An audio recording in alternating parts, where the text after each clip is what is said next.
It was Pop 1 VGS 10, of course, because it's Sabrina. And I cracked it out of the case and I put it in my diary. Hello everyone and welcome. Today we have a special guest joining us for the Grand Archive Collector journey. And we are really excited for this episode because our guest will bring us into a unique perspective as both a shop owner and a collector. Yeah, today we have Vigen with us. Hi guys. He is the owner of Core TCG, which is the really famous trading card shop around. He's been in TCG community for years, like 10 years. He was an early adopter of Grand Archive. Vigen, thank you so much for being here today. Thank you for having me. I really appreciate it. Yeah, that seems like it'll be a lot of fun. Yeah. Since Grand Archive TCG is still a relatively new TCG and it has already gained a lot of followings based on its unique collector design and also its anime-inspired art. So today we are really excited to talk about your story. How did you get into it and like your different background into it? Let's start from the beginning of your Grand Archive journey. Everyone has their own story of how they discovered the game. Some found it through some friends and some found it online. So Vigen, how did you start it and how did you find it? Great, yeah. So originally, because we deal with so many different card games at Core TCG, I was kind of looking for kind of like where we can go in order to keep expanding the business. And so we were kind of like just looking around and hunting for new games. And even as me, just as a personal person, I've been really big into Pokemon before, but it's like kind of repetitive. So I was kind of like tired of, Pikachu and Charizard all the time. So I was like, kind of like, oh, like I'll just look around and see what new games there are. And I remember hearing about the Kickstarter that they had that was very popular. Yeah. So I was like, oh, like I wonder if this game has like a website or, anything new. So I went onto Grand Archive's website, and the first time you go to their website, it's so professional and like pretty, and like you can tell they spent a lot of like time and effort on their website.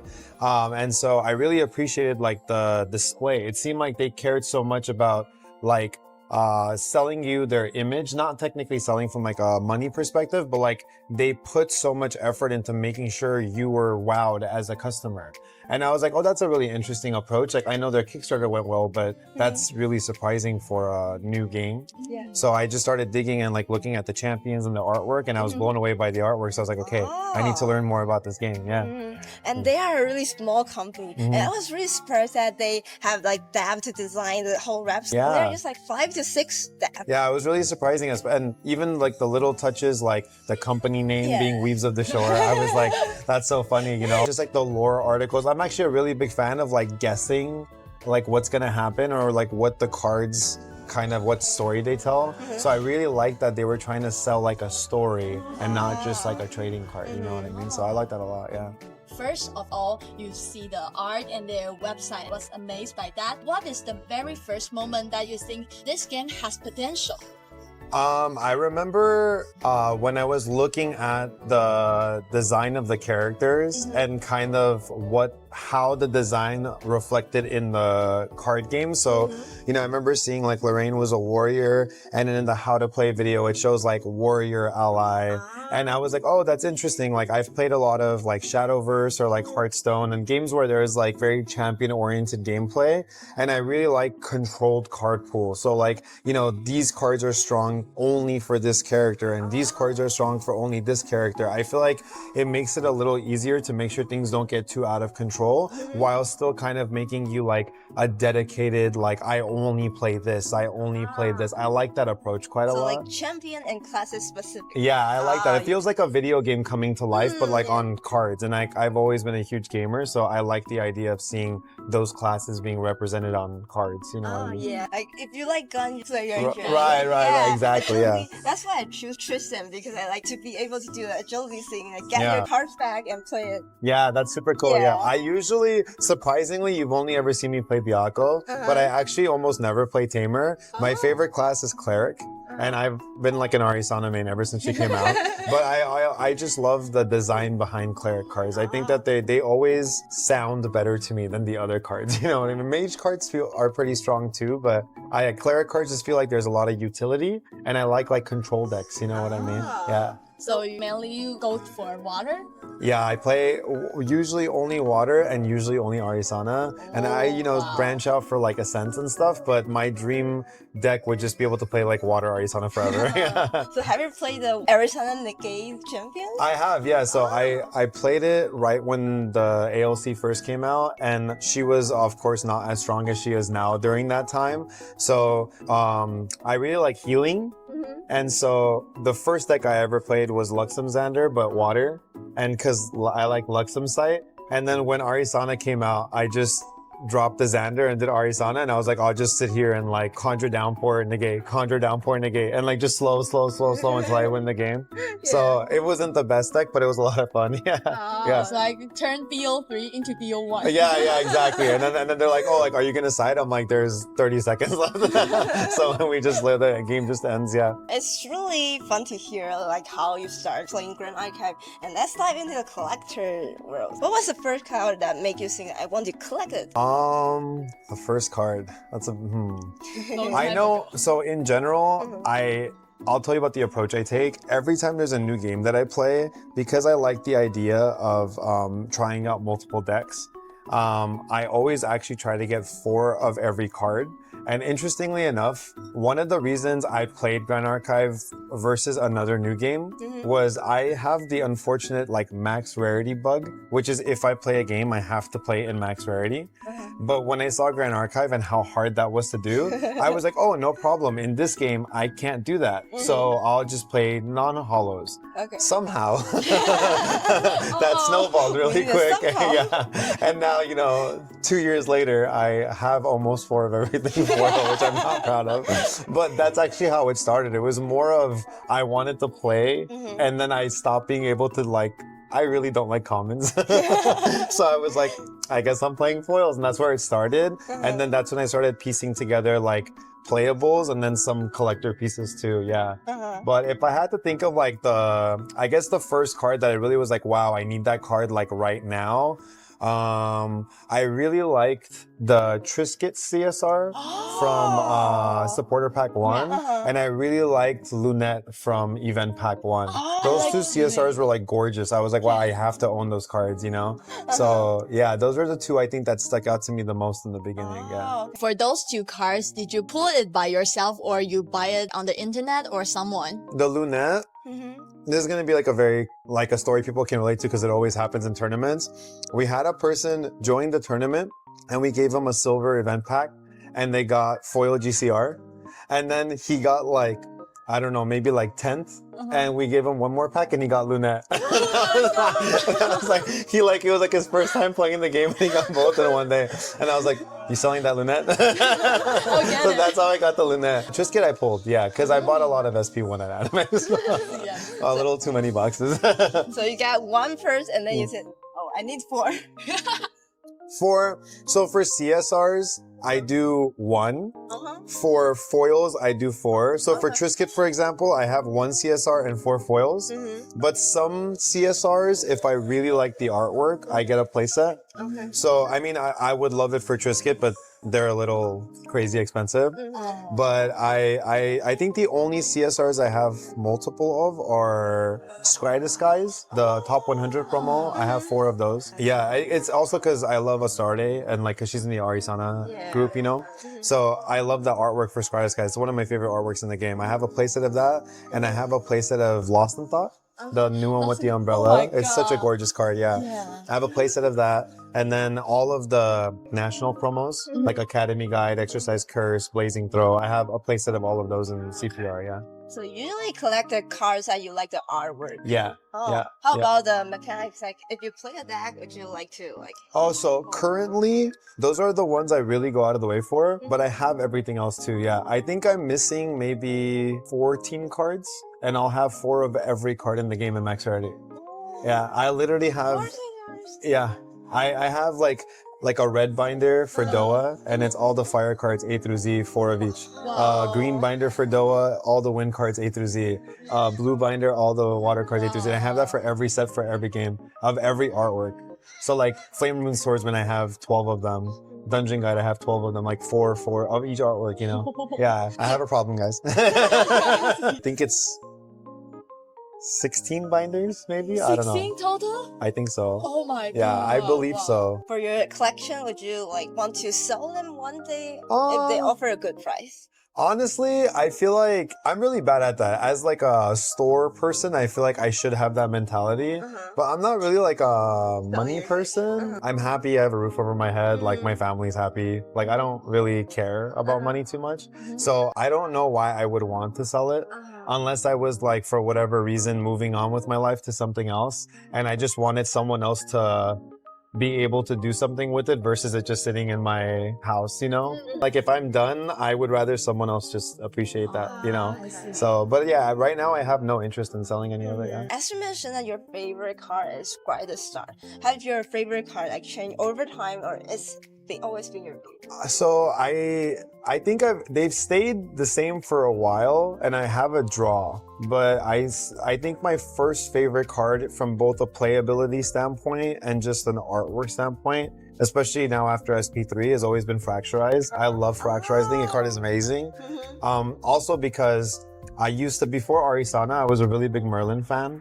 And I remember the developers asked me like why I find Merlin so interesting. And I said, because people think it's crazy that Merlin 2 turns into Merlin 3 and it's Lorraine. But what about when we see that Merlin 1 is different from Merlin 2? And then when they showed the Fracturized artwork, it looks like a different girl, right? So I was like, is that level 1? Who knows, you know? So it was so exciting. Because I don't know if you guys caught that. You know the Fracturized in SP3 is Merlin, right? Yeah, so I was like, how many bodies has she taken? Like, we don't even know if level 2 Merlin is the real Merlin. Maybe that's another body. You just don't know. So I find that really interesting. So I always love Fracturized. And then this is a really weird second favorite card, but I really like Perfect Repulsion. It's a water card that like says you prevent damage equal to the cards in your memory. If you do, you draw one. It's like a random card no one's ever used, but for some reason I'm like in love with that card. I just think like one day it's gonna be crazy, and I don't know when, but one day it will be crazy. Oh, she has her favorite Yeah. card that no one uses. Yeah. Bubble Mage. Oh, I like Bubble Mage too, actually, yeah. And it's also a 3-drop, so it would like activate balance for Gildas. And I was like, that's a crazy combo, you know? So yeah, Bubble Mage is pretty cool. There's so many cards that maybe less people use, but in the future there will Right. be more potential. Right, yeah. Yeah, there's a lot of those for sure. I really like their design, like some DOA or LC cards, they weren't that good, but in the future they just, these cards just got strong. Yeah, And the yeah. whole set got better. Yeah, I do like their like return to card mechanics and stuff quite a lot, yeah. We have noticed that most of the time it's like two Two sets sets. later. Yeah. So now it's an A and B to shine. Right, it feels like, exactly, I was gonna say like now it's A and B's turn to shine, yeah. That's cool. I think Heavenly Guy might go up because Yeah. they announced that the advanced elements will be Yeah, better. yeah, so if people are playing more Dungeon Guys, people will play more Heavenly Guys. I said the same thing. Thanks, Terry, for the playset of Heavenly Guys. I'm ready. Ready, yeah. Ready for level 3. Let's go. Yeah. As we talk about a lot about Grand Archive, and we also are really curious about what other TCGs that you had collected in the past. Yeah, so I had a really big Force of Will background. I was a huge advocate for Force of Will when that first came out. It's not really around all too much anymore, but it was kind of like an anime style card game, very similar to Grand Archive's art style. I've been a huge Pokemon collector for kind of since I started with Core. I didn't really grow up too much on it. I did like Pokemon as a kid, but our family didn't have a lot of money growing up. So I didn't really have a lot of like packs or anything growing up, so I only had like a couple cards. I didn't start collecting until I was way older, and I still have a sort of large Pokemon collection now, but it's mostly like product. I love like boxes and Elite Trainer boxes and stuff like that. I have cards too, but I collect really like weird stuff because I like really weird Pokemon. Like my two favorite Pokemon are Ivysaur and Delibird, and I have every card of each of them. And like some of them are like 20 cents, but like it's just I just like the artwork. It's just cute, yeah. So I have a lot of like PSA 10 Delibird, and it's like $10. So I like his design. Yeah. So still currently Pokemon, Grand Archive. I do like if something comes out that I like when Final Fantasy and the Magic collab came out, I collect collected some of like the search foils of just the characters that I like. Like I really like Tifa. I like Jill. A lot of the girls. So I have a couple of their cards. Yeah, I don't know. It's just if I see something I like, I have a lot of random Naruto cards. Yeah, so I just have a lot of cards for Naruto. Yeah. Question: do you collect males characters? Yeah, I if I like someone's design, like I like Tenoris's design. I like that kind of typical like muscular, like Dragon Ball, you know, like kind of like a fighter, more than like CL or like Rai or even Vanitas. I think he's cool, but he's not like my kind of. Like, I wouldn't want to, like, play Vanitas, you know what I mean? Yeah. But I like the idea of being, like, Tenoris and having, like, a big sword and, like, or, like, you know, like, paladins in, like, World of Warcraft where it's, like, light magic and, like, sword and shields. Yeah. I like those kinds of, like, knights. But I'm not too fond of, like, magic guys or anything like that, yeah. Compared to those games, do you think there's any pros and cons for Grand Archive collecting? I think for collecting, Grand Archive definitely scales like way crazier than I think anyone can understand. Even I sometimes have a hard idea because for people who don't know, Worlds was the first time Core TCG vended for Grand Archive. And we were really blown away with the response from the community because so many people that were just buying things that they like. And it was, or like, you know, CSRs that they had been so excited to see that we had. And, you know, from a business standpoint, it's easy to like, our line was after the Ascent store. So logically, you're thinking like, let's say if people go and buy a lot of SP3, they might not have even more funds to then also be able to buy a lot of cards, right? Just go here and go there and buy. It didn't stop anyone. Like everyone was so excited to like. I remember Clem's brother. She was one of the volunteers. They fly over from Hungary. He walked up to me at some point, super randomly, and there was a Drowned Exorcist banner on the wall, and he was like, "Do you know what card that is?" And I was like, "Yeah, it's Drowned Exorcist. Like, do you just like the design?" He's like, "Yeah, can I buy a foil?" And he just randomly bought a foil and left, and I was like, what was that? I'm glad like that he enjoys the card enough to just pick it up. But that doesn't happen in other card games. It's very specific to Grand Archive where people just buy everything they like, they keep it. And usually when a lot of people are that passionate about cards, if everyone's keeping their cards and not selling them, the prices go up, right? Because now there's less on the market. Yeah. So I feel like collecting in Grand Archive has been a very like safe experience. Like I never stop to count how much I have, but I'm sure the value I have now is significantly more than when I started, you know? And that's kind of impressive for a game that's only been out 2 years. And yeah, like I recently saw the Anime Expo dungeon guides are like $1,200 each now. I think I got them when they were like 500 and I thought 500 was crazy. Now they're 1,200. I'm like, that's so insane. Like, yeah, that's like even Pokemon, that's very rare for it to happen. Like that's like a Moonbryon level, like, you know, like increase. Like, so it's crazy, yeah. Yeah, but it happens pretty often in Grand Archive. Yeah. So I feel very safe invested in Grand Archive. The only argument, of course, that's a fair argument from like a Pokemon standpoint is Pokemon's been around forever, right? It's probably never going to go anywhere. Like it's never in... Pokemon probably can't ever have a detriment, right? It'll always be the best game. Yeah. So I think it's safer for people to collect stuff like Pokemon because they never have to worry. Whereas new IPs, you never know, like, you know, mistakes can happen and stuff like that. But in the current state of things, yeah, Grand Archive on the collectible level is like almost untouchable, like from the other games. Pokemon is the only thing that feels just as much of like a good, like, oh, I got this for a good price. It's safe. It's only going to go up. It's hard to find, you know, only Grand Archive really has that other than Pokemon, yeah. How about if we want to collect, we are going to make sure the edge and the surface and everything is really good for me to have a really nice collect. How about compared to those kind of? I think from what I've been told, I might be wrong. Someone can correct me in the comments if I am, but I think Grand Archive said that they plate cut their cards. So they use like plates instead of just regular blades. And so the cards almost always come out perfect.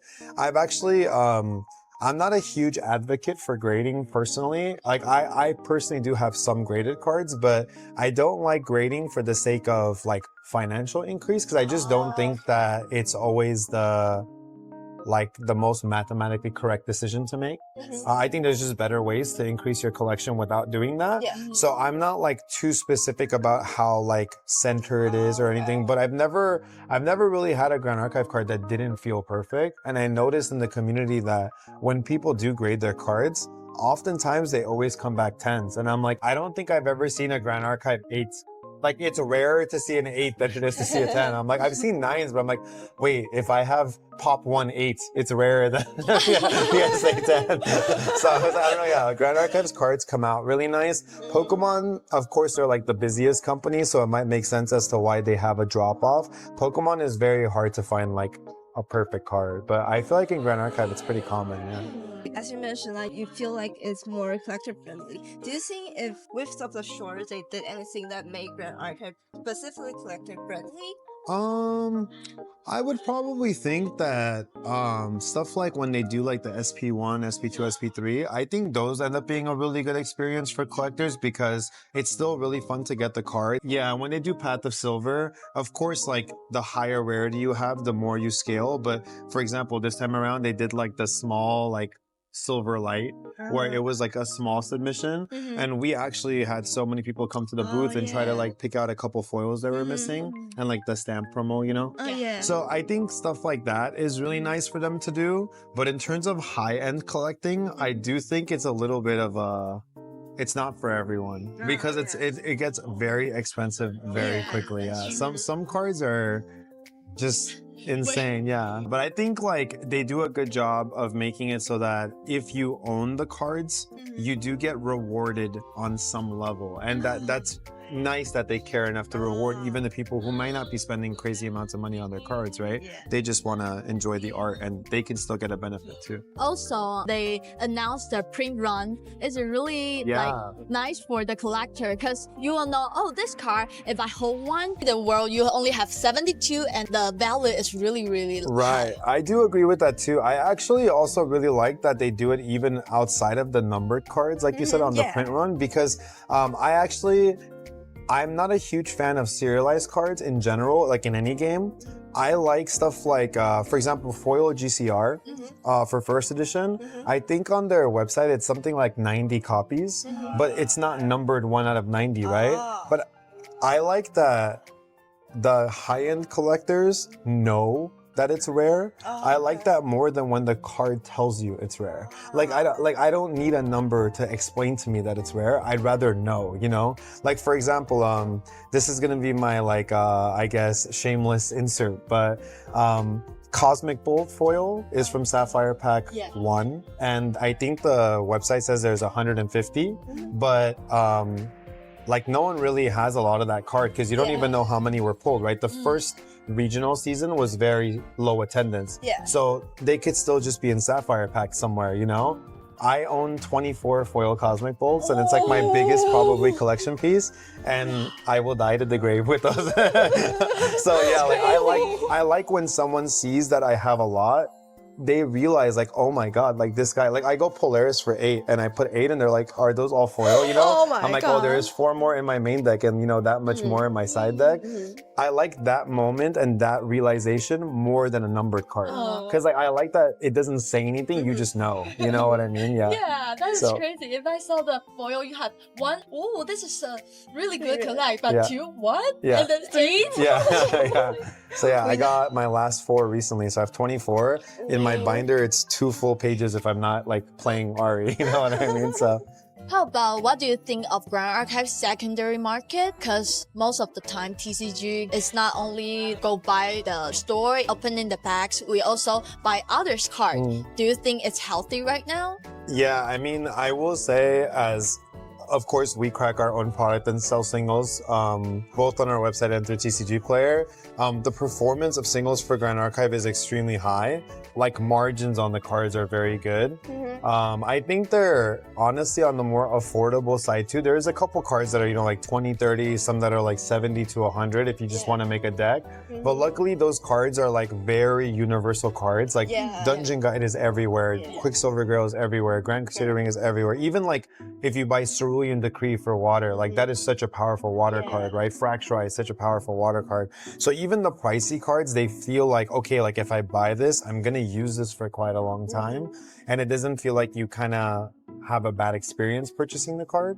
But yeah, I think from a market standpoint, as of course, as people who sell the cards, it is really profitable. Yeah, the secondary market for Grand Archive is very strong. Yeah. If a new player wants to go to your shop and say, hey, I want to play Grand Archive, but they saw the price of the secondary market is pretty high, how would you usually explain to them such that they still are willing to join it? I think that the recollections do a really good job at starting people off with something that's not too expensive that feels very impactful. Yeah. Like I still think the Sylvia recollection is like insanely strong. Like for out of the box, it plays so strong. I mean, you can even just add like 4 dungeon guides and it would be absolutely crazy. Yeah. And so I think that there's definitely like routes for all kinds of players to like start building onto their decks.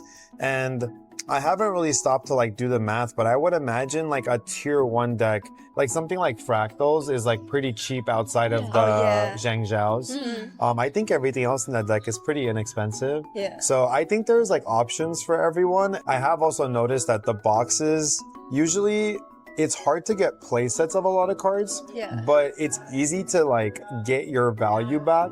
So it's kind of easy to like open some product, maybe not get all the cards you want, but be able to trade the cards that you don't want towards cards that you might need, you know? Because there's so many cards that are like 10, 15, 20, 25. If you get the wrong $25 card, you could just trade it for the one you need, you know? So I do think that like, that's an option as well. Or if you're lucky and you get a CSR, it pays for like your whole deck, you know? Like, so that's always fun too, Some beginners, they always pull some CSR and sell it and get a whole deck. Yeah. Let's go back to your collection. What is the hard card you have ever had to acquire? Like, how did you finally get it?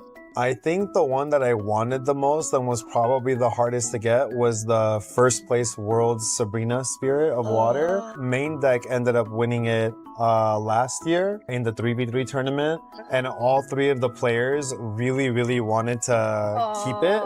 And so I was really devastated because I've always been a fan of water the most, and I had the fire spirit at the time only. And I never play fire. so I was like, I have the fire spirit and I don't even care about the fire spirit.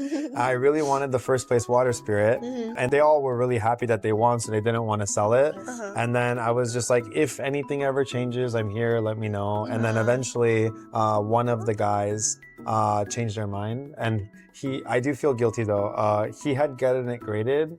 It was a BGS 10, and it was Pop 1 BGS 10, of course, because it's Sabrina, and I cracked it out of the case and I put it in my deck.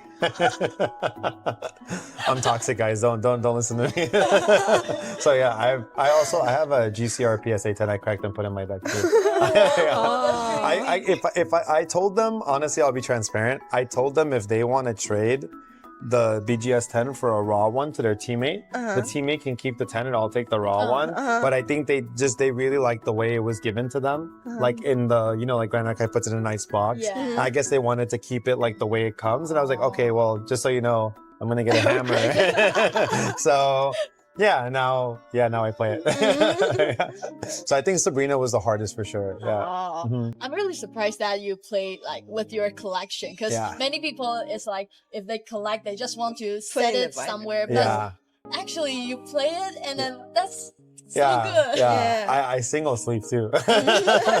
I'm toxic, you guys. Wow, that's crazy. I'm very careful with it, of course. I mean, like most people are so respectful. Like, no one ever really like uses like nails or anything. You know, I've never had any issues with like damaging any of my cards. It's One Piece is kind of like that too. Like Grand Archive and One Piece have really sturdy cards. So I feel like, you know, as long as it's sleeved, it's pretty safe. So. How about the number 1 CUR? As you mentioned before, so you always collect it. Those have been probably the hardest to even locate because even though we have like I don't know if you guys know, there's a spreadsheet that shows all the CURs pulled. And of course, most of the number 1s are missing. So from the ones that we know exist, I only have Xander level 1 number 1, Rai level 1 number 1, and Rai level 2 number 1. I was trying to acquire 2 more, but the deal kind of didn't go through. So I'm thinking maybe in the future, the seller will agree to sell them. There's a guy that I respect so much, because my thing is if somebody owns them, of course, if they like the card, they should keep it. But sometimes I feel like because the cards are so rare, some people don't want to sell it just because they think one day it'll be worth more. But like I said, like I feel like it should just move on to the person who wants it if they're offering you a good price, you know, instead of you just not really caring about the game and you holding on to it. So I don't know if I'll acquire those two, but there's a guy that owns the level 1, number 1 Lorraine, and he wants to get Lorraine level 2, number 2, and he has Lorraine level 3, number 3. So he wants like 1, 2, 3. And so he won't sell the one, but I'm so happy that he has it because there's a purpose behind it. So now we have a deal where if anyone ever finds Lorraine number 2, Lorraine level 2, number 1, if he finds it, he'll tell me. And if I find Lorraine level 2, number 2, I'll tell him. So we're like looking out for each other, you know? But yeah, that's actually why it's been so difficult to do Path of Silver. People would assume that with my level of collection, I should be able to win Path of Silver, but I actually have such a small CUR collection because I only restrict myself to the number 1s that I can't even compete because they have multiple numbers. So you only chase for the 6. Right, yeah. I'm surprised Tristan number 1, there's no data on it. Because MRC first edition is so dried up. Like all the boxes I imagine are almost open in the world and no one has Tristan number 1. I'm like, that's so crazy. Maybe they just hide it. Yeah, maybe, that too. In your store. Yeah. We have at Worlds, we had 4 boxes left. That's all we have of Alter. I mean, a first edition. And the whole time I was like, what if she's in there? Yeah, what if she's in there? Maybe. I was gonna tell someone like, just buy it, and then if you open Tristan, I'll buy it from you. Yeah. So one day, hopefully, I like Tristan quite a lot too. So I'm hoping I get that one pretty soon. I like when I get the lineage. You know, so like a Rai was really fun because even though I don't really enjoy Rai's playstyle, I technically have number 1 and number 2, and level 3 is the starter deck one. So it's not a CUR. So technically, if I decide to play Rai, I can play it in max rarity because I have both number 1s, or even Merlin. If I do Rai number 1, Merlin, I technically max rarity. Yeah. So that I get excited over little stuff like that. Yeah. So which is your favorite CUR among those? From the ones I own or in general? In general. Like artwork wise? In general. I'm trying to think. I do really, I don't know why. I think Andy might have it from Yeti, but I really like level 3 Xander, the one that no one plays. The one that's like, he gets like spell shot or, yeah, I love that one for some reason. I think his, like, that's a kind of aesthetic I like on like male character. Like he looks so cool and like, you know what I mean? So yeah, I think, weirdly, I think Xander, I forget his name. It's not Binding Sales, whatever the other one is, but I think that one might be my favorite CUR. Yeah, it just seems like such a cool artwork. I like that one a lot. Yeah, so maybe that one or Spirit Ruler, like Lorraine level 3. That's a really special one to me too. I love like the butterfly on her finger. It's such a pretty artwork. So detailed. Yeah, I like little stuff like that. So either Xander 3 or Lorraine 3, I think. Yeah. How about, is there sometimes you just near miss some card that you really regretted? This last Worlds trip where I was supposed to get 2 more, that one felt kind of bad because I was pretty certain we were going to do it. But unfortunately the seller wasn't able to make it and I think he might be changing his mind. So that one felt kind of bad because I had been preparing for it for quite a while and it was going to be a really big purchase. So I was like making sure, you know, I like had set the money aside and like, you know, this is for this, you know, and then so that felt kind of bad that it fell through. Also, because, you know, I said I'm only missing like 14 cards. Yeah. Like, I feel so close to like finish everything that I almost want to just like be done and then only move forward. So like every little hiccup on older sets, I'm just like, please just let it be over. So I feel so close. I'm like, I just want to have it already, you know? So yeah, I think that was probably the one I felt the worst about. Yeah. So sometimes collecting they lead us to do something that we don't think we would, like going far away our budget or chasing across days. Have you ever gone further than you expected just to get one card? I think there's a story. Yeah, honestly, there's a lot of I think when I first started buying the spirits, I was like, no more than like 3,000 or 4,000. That's already crazy. Like, I don't know what I'm doing. I shouldn't be buying these. They're way too expensive. And then, I don't know, Sabrina was like 8,000. And then the fire one was like 8,000 or so, maybe 7,000, I don't remember. Gwen was like 8,000, the wind one. So, I don't know, man. No, I was so, and then Cosmic Bolt I think is now like 500. 24 Cosmic Bolts later, you're like, some decisions to be made there. But yeah, I definitely I always tell myself like no more than this, and then I'm like maybe a little bit more. So your hand control your hand. Yeah. So one too many of those for sure. Yeah. How about, do you think it's worth it? I mean, it definitely does really bring me joy, and I do like playing the cards quite a lot. Everyone always asks me, actually, I consider myself more of a max rarity player than I do a collector, but I do like, I don't know if you guys have heard this, it's like a super, I'm being obnoxious, so this is mostly a joke, but in the Discord, we like found the title for me, and my title is your favorite collector's favorite collector. So I kind of like writing that because it's just like lighthearted and fun. So I like being like the guy that is more obnoxious than the other guys, you know what I mean? So I think I do enjoy that aspect of collecting because it's like kind of like when someone's like, of course you would have that, you know, like it's kind of fun because we're all like playful with each other. I love like June, for example, is a good friend of mine, and he's one of the other guys that's just as crazy as me, and we're like racing. Like he'll buy something expensive, so then I'll tell myself like, oh, June did it, I could do it. And then I buy something expensive, and he's like, oh, Vigen did it, I'll buy something. And we're just like indirectly like using each other to keep buying stuff, so we could just blame each other like, oh, you did it first. Like, like we're just both looking for an excuse. So it's fun like that, but I do really enjoy playing the cards. Like I wanted when I did the 3v3 for this Worlds, I played a little bit because I was trying to play and work, but oh, you did attend? I did attend, yeah, but it was like I would play for 20 minutes and then go work and then play for, I'd be like, you guys good? And then I would just leave. Okay, teammates, you can get it. Both of my teammates were world like qualified people, so I was like, they're fine. You know, they don't need my help.